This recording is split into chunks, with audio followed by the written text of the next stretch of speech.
गुरु श्री देता है, तुलसीदास ने भी ये श्री देता है, समृद्धि देता है, लेकिन कौन सी? सुमिरत दिव्य दृष्टि ही होती, अलौकिक वस्तु देता है। जहां तक लौकिक वस्तुओं का सवाल है, भौतिक वस्तुओं का सवाल है, भौतिक सुख संपत्तियों का सवाल है, जरूरी नहीं है कि वो उनको दी जाए जो साधना करे, जरूरी नहीं जो उनको दी जाए जो तपस्या करे।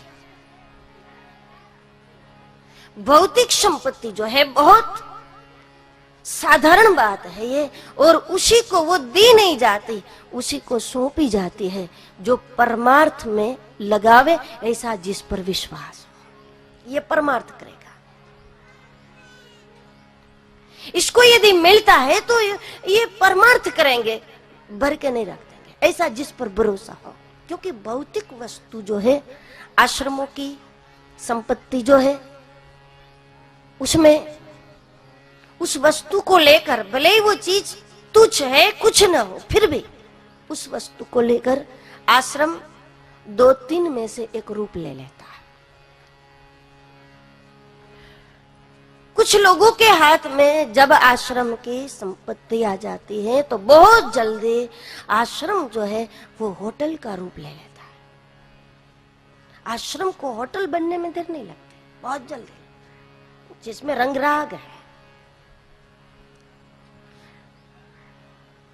तो जिसके मन में रंग राग की वृत्ति भरी है, विषय वृत्ति भरी है, पैसों से, लोगों से, अनुयायियों से, बहन बेटियों से जो प्रभावित हो जाते हैं, जिस पर उसका आकर्षण है, ऐसे लोग बहुत जल्दी आश्रम को होटल में परिवर्तित करते। फिर जो बोर्ड रहेगा वो आश्रम का रहेगा, अंदर काम वही होगा जो होटल में होता है, रंगराग हो जाएगा। कुछ लोग भीतर से इतने संकीर्ण होते, इतने छोटे होते हैं, 5-25 से बढ़कर वो किसी को जगह नहीं दे सकते अपने जीवन में। ऐसे लोगों को आश्रमों की भौतिक संपत्ति हाथ लगती है तो बहुत जल्दी आश्रम जो है वो घर बन जाता है। फिर वो उसी को चाय पाने के लिए पूछेंगे जो उसको घर का लगे। आश्रम बहुत जल्दी घर बन जाएगा, आश्रम में बहुत जल्दी कुछ गृहस्थ का माहौल हो जाएगा।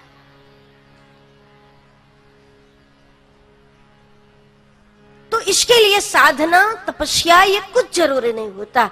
इसके लिए सिर्फ यही देखना होता है कि व्यक्ति का मन पर, व्यक्ति के मन पर, उसके मन पर पैसों का आकर्षण कितना है, और पैसों का जिस पर आकर्षण नहीं है, ऐसे व्यक्ति को दिया नहीं जाता, लेकिन सौंपा जाता है। और उसको जब सौंपते हैं तो बहुत जल्दी आश्रम न रह करके एक तीर्थ का रूप ले लेता है।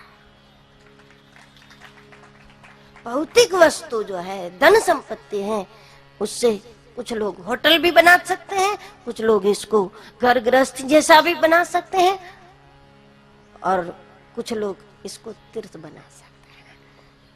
इसके लिए जरूरी नहीं है कि तपस्वी हो, साधना करने वाला हो। इसके लिए जरूरी यह है कि पैसों से प्रभावित न हो, बस वो इसके लिए योग्य माना जाता है। लेकिन प्रत्येक शिष्य यदि ये चाहता है कि हमको वही मिले, हमको इस तरह से मिले, तो ये तो माता पिता के लिए भी संभव नहीं है। साधु कैसे करेगा? यहाँ अलौकिक मिलता है, अलौकिक गुरु श्री देता है, अलौकिक समृद्धि देता है।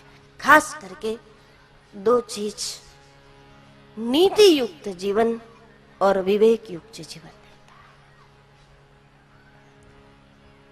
है। नीति और विवेक, ये 2 यदि आपके जीवन में है तो ये समझ लो कि आपका अस्तित्व आश्रमों में ही नहीं, प्रत्येक क्षेत्र में बना रहेगा। यहां से नीति का पाठ पढ़ाया जाता है। गुरु कृपा का अर्थ ये तो नहीं है कि गड़बड़ करो फिर भी वो कृपा करता है, घोटाला करो तो ही कृपा करा करे। कृपा का अर्थ ये नहीं है। कृपा का अर्थ यह है कि गुरु आपको नीति युक्त बनाने का प्रयास करेगा, गुरु आपको विवेक युक्त बनाने का प्रयास करेगा। यदि आप नीति युक्त और विवेक युक्त बनने के लिए तैयार ही नहीं है तो उनके पास जो है वो आपको लेना नहीं है, तो कोई लेना देना भी नहीं।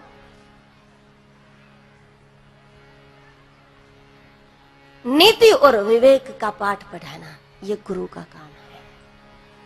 दो में से एक होता है, या तो आप नीति युक्त बनो या विवेक युक्त बनो, तभी आप गुरु के कुछ हो, तब आप शिष्य माने जाओगे। और आपके भीतर आपका विवेक हो। किसके भीतर कितना विवेक जागृत है ये गुरु को अपने स्थान से दिखता है। आपको भरोसा हो तो उसको दिखता है कि इसमें कितनी नीति है। वो उनको, क्योंकि हेलीकॉप्टर से देखो तो बहुत दूर तक दिखता है ना, जैसे जैसे ऊंचाई से देखो वैसे वैसे ज्यादा दिखता है। गुरु को अपनी ऊंचाई से वो दिखता है कि किसमें कितनी नीति है, किसमें कितना विवेक है। तो उसी के स्तर को वो बढ़ाने का प्रयास करते हैं। जब कोई संत आपको कहे कि आपके लिए कहे कि इसमें अविवेक है, आप नहीं मानोगे। आपको लगेगा हम रोज तिलक कर लेते हैं, पूजा करके ही तो बाहर जाते हैं, तो अविवेक कैसे है?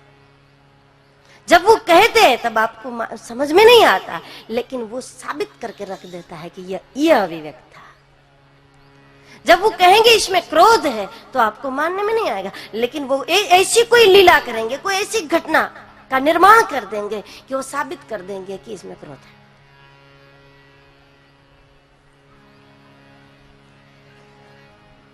जो कुछ प्राप्त हो आपको नीति से होना चाहिए।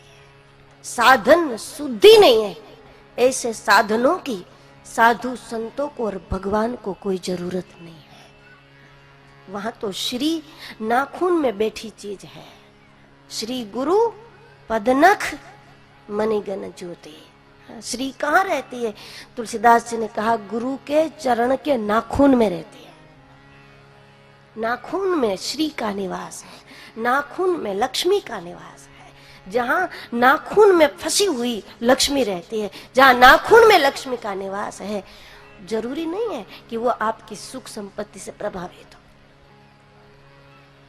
उसको आपकी संपत्ति प्रभावित नहीं करती, लेकिन साधन शुद्धि हो तो वो आपको अपना सकता है।